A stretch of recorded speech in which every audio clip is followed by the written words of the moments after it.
You very much. If that is true and it does get whipped up in that area, it would, of course, include off the Texas coast as well. With us now is Texas Congressman Ron Paul. Congressman, I know you're in New Hampshire tonight, but are you concerned that this hits Texas once again? There's going to be talk about FEMA to the rescue. FEMA has to spend a lot of money, and on we go from a government that doesn't have any money. What do you think? Yeah, I think it'll be the same thing over and over again.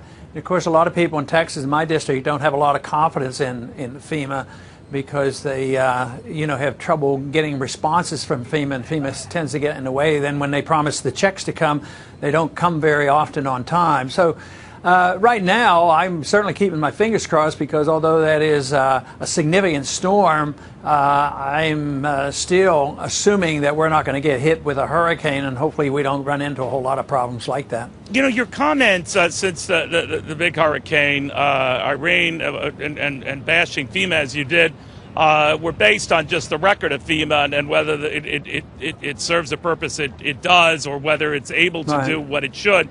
But some interpret it as sounding heartless. How do you address your critics who say that at a time like this, you shouldn't be second-guessing this? You argue just the opposite, right? Well, absolutely. You know, I didn't support the program when it was started because I was afraid they'd distort the concept of insurance and cause more people to depend on the government and build more in the areas that they shouldn't be building, and that's exactly what has happened. But also, it's the funding. They're $20 billion in debt. And when we were looking for money for Ike and other places, I'm not opposed to it, but I do believe we have to pay for it. And this idea of the governors now just demanding, send us money, it's an emergency, and we don't care how you pay for it, just worry about that next week. Well, those days are over. Well, you know, your governor, Rick Perry, who's the leader in this race so far, has been a big critic of stimulus, but of course has taken that stimulus in his state as governor. Yeah. Do you think that's hypocritical? Do you think that's going to come back to bite him? Maybe something you raise either in a debate or as this race ensues? I think it's a bit hypocritical, but I don't think it's going to hurt that much because there's still a lot of people out there that like it. But for some people, maybe in our primary more so, people don't like that. They want consistent conservatives and fiscal conservatives, so it might. It depends on how it plays out and how he answers the question, how many people, pursue the issue. Are you surprised by his surge? It's not that you're any, third or fourth rate slouch yourself. You do very well in the polls, but he seems to have galvanize the nation's attention, at least Republicans' attention. Do you think to the detriment of everyone else in the race? Well, certainly I don't see him as a threat to our campaign because I see him as a threat to the others because he dilutes the conventional vote.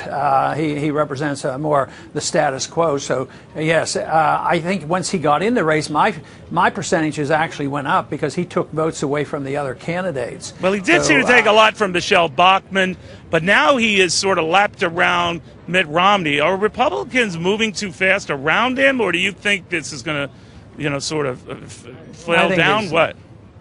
I think it's really pretty darn early, and most people haven't thought seriously about it, and it changes. It's so fluid, and we've had a lot of a lot of people, in leadership of this race along the way in the last 6 months, and for a week or two or a month, they're leaders, and all of a sudden they fade after people find out more about it, and some even drop out of the race. So I think it's pretty early. It probably depends on the candidate's ability to deliver a message that's appealing, whether the campaign is growing in strength, and whether or not he can raise money.